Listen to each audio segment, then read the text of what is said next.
আসসালামু আলাইকুম সবাইকে। আশা করি সবাই ভালো আছি। বার্ষিক পরীক্ষার সময় অলরেডি শুরু হয়ে গেছে। তো বার্ষিক পরীক্ষার পূর্বে আমাদের কিছু টপিক নিয়ে অনেক সময় মনে হয় যে এই টপিকটা আরেকটু কিভাবে বেটার করে অ্যান্সার করা যায়, এই টপিকটা আরেকটু যদি প্রিপারেশন নেওয়া যেত ভালো মতো তাহলে কিন্তু আমরাও ভালো নাম্বার পেতে পারতাম। সো এরকমই আজকে একটা টপিক নিয়ে তোমাদের সাথে একটু আলোচনা করব।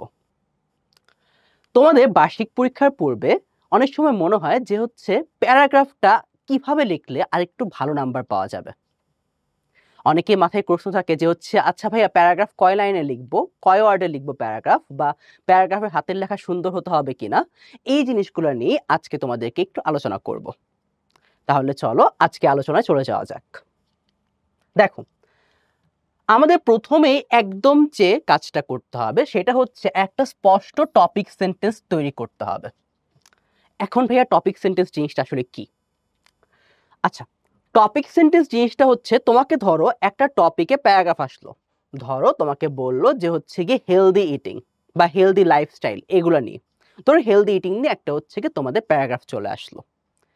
এখন শুরুতেই প্রথম বাক্যেই আমাদের কিন্তু পরিষ্কার করে দিতে হবে যে টপিকটা কি, কি নিয়ে তুমি লিখতে চাচ্ছ।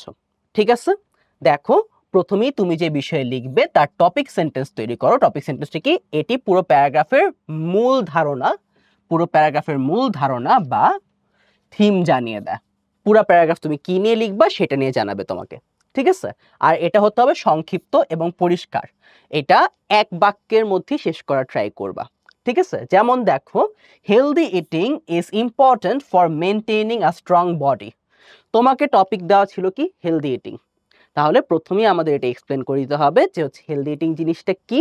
হেলদি ইটিং ইম্পর্টেন্ট যাতে করে আমরা আমাদের একটা শক্তিশালী বা একটা কর্মঠ বডি বা কর্মঠ শরীর মেনটেন করতে পারি।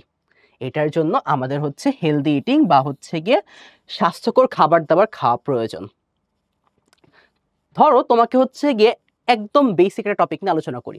ধরো তোমাকে প্যারাগ্রাফ আসলো মাই স্কুল নিয়ে। ঠিক আছে, মাই স্কুল নিয়ে প্যারাগ্রাফ লেখা শুরু করার সময় তুমি লিখলা যে there are many schools in our country, all schools are good but my school is very good. এই টাইপ জিনিসপত্র শুরুতে অনেক কিছু লিখে ফেললা। ঠিক আছে, বাট দেখো তোমাকে বলছিল আমার স্কুল বা তোমার স্কুল নিয়ে লিখতে, তাই তো? তোমার স্কুল নিয়ে লিখতে একদম প্রথম যে জিনিসটা হওয়া উচিত কি, যে তোমার স্কুলের নাম কি, তাই না?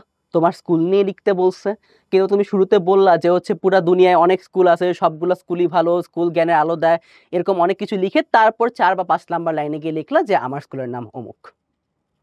তাহলে দেখো প্রথমে যেগুলো কথাবার্তা লিখলা এগুলো কথা অ্যাকচুয়ালিতে কোনো ভ্যালু অ্যাড করবে না, উল্টা জিনিসটা আরো তোমার নাম্বার কমিয়ে দিবে। সো খেয়াল রাখতে হবে প্রথম বাক্যে অ্যাকচুয়ালি কি নিয়ে আমরা কথা বলতে চাচ্ছি সেই কথাটা ভালো মতো লিখতে হবে। ঠিক আছে, সেকেন্ডলি বলছে যে সাপোর্টিং সেন্টেন্সেস যোগ করা। দেখো, টপিক সেন্টেন্সের পরবর্তীতে সেটার সাথে অতিরিক্ত তথ্য যোগ করতে হবে আমাকে।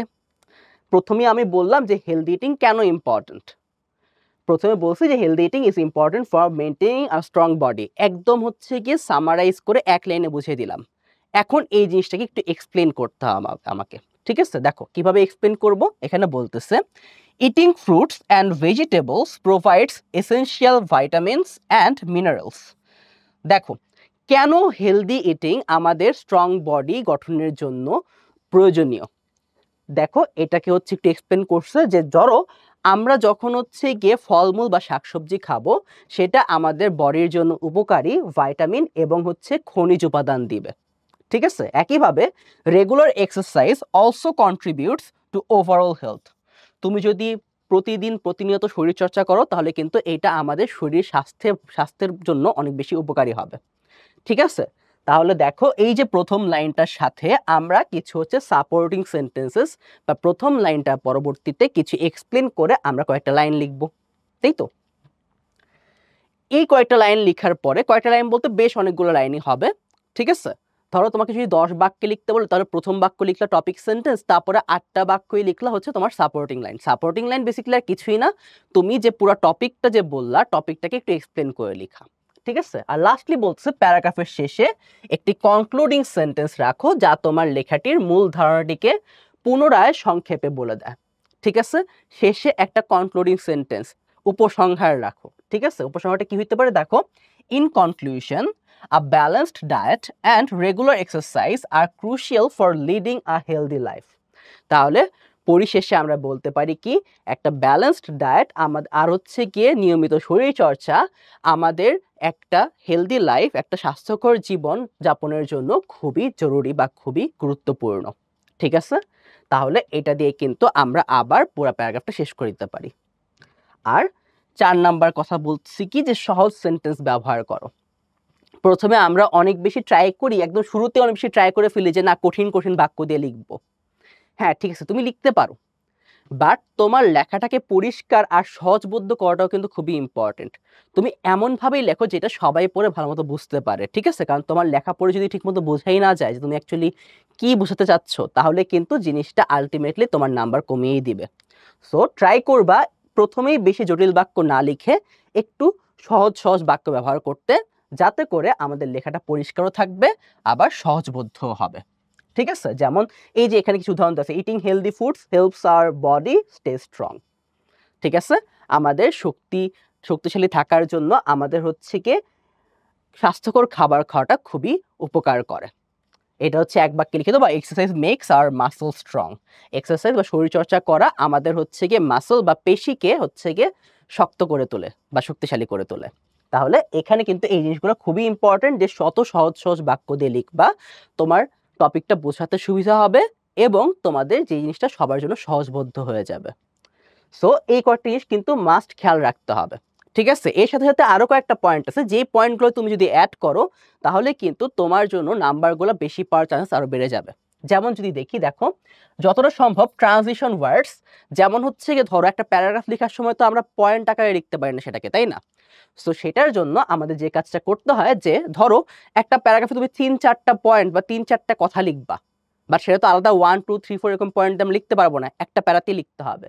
সো সেক্ষেত্রে আমরা হচ্ছে এই যে first, next, second, third, fourth, for example, in addition, এই টাইপ শব্দগুলো ইউজ করব, যাতে করে আমার প্যারাগ্রাফের ধারাবাহিকতাও থাকে এবং পাঠককে সহজেই চিন্তা করতে সহায়তা করবে যে হ্যাঁ তুমি একটা পর একটা পয়েন্ট লিখতেছো, এই পয়েন্ট আর এই পয়েন্ট আলাদা আলাদা, এটা বুঝতে যাতে সুবিধা হয়। ঠিক আছে? দেখো, first you need to eat a balanced diet. প্রথমত তোমার যে কাজটা করতে হবে সেটা হচ্ছে কি একটা ব্যালেন্সড ডায়েট তোমাকে হচ্ছে কি মেনটেন করতে হবে। নেক্সট পরবর্তীতে তোমাকে কি করতে হবে? You should exercise regularly to stay fit.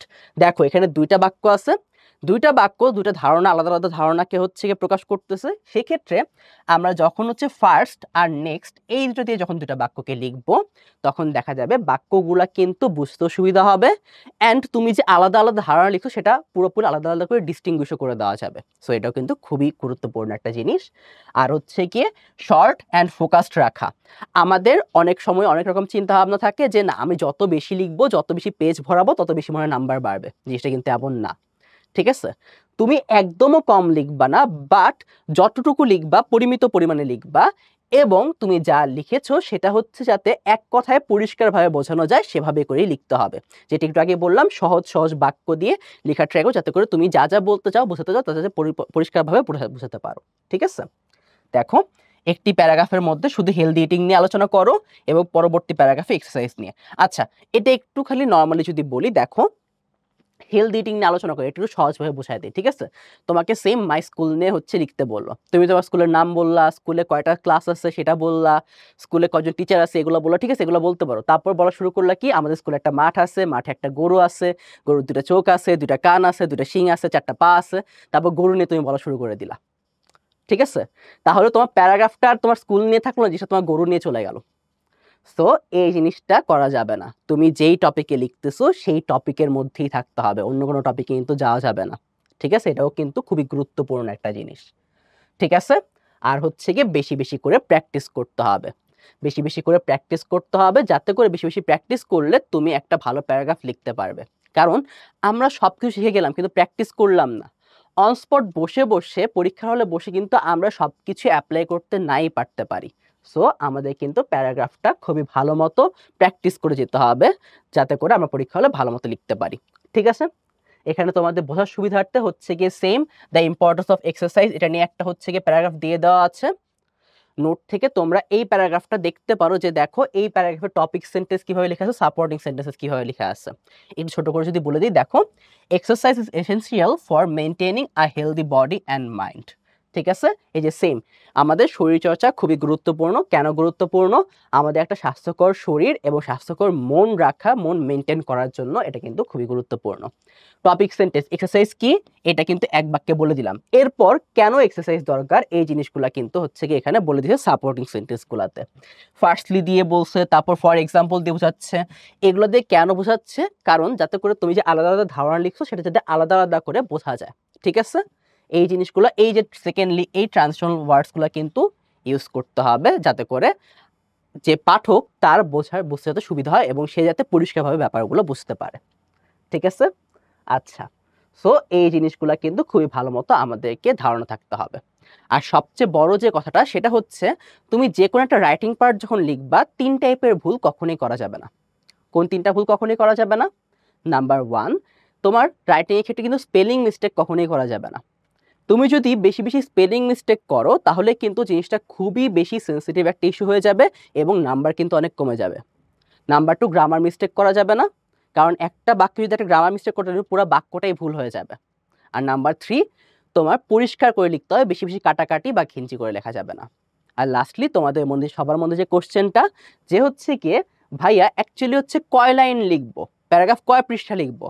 প্রথম কথা, তোমাদের হচ্ছে কোশ্চেনে উল্লেখ করে দেওয়া থাকে যে ধরো 100 ওয়ার্ড, 150 ওয়ার্ড বা 200 ওয়ার্ডের মধ্যে একটা প্যারাগ্রাফ তুমি লিখবা।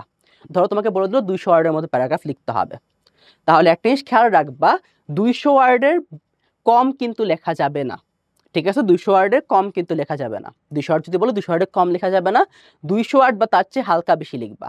এখন কত বেশি? 200 ওয়ার্ড বলে 230, 240 বা সর্বোচ্চ 250 ওয়ার্ড পর্যন্ত লিখবা।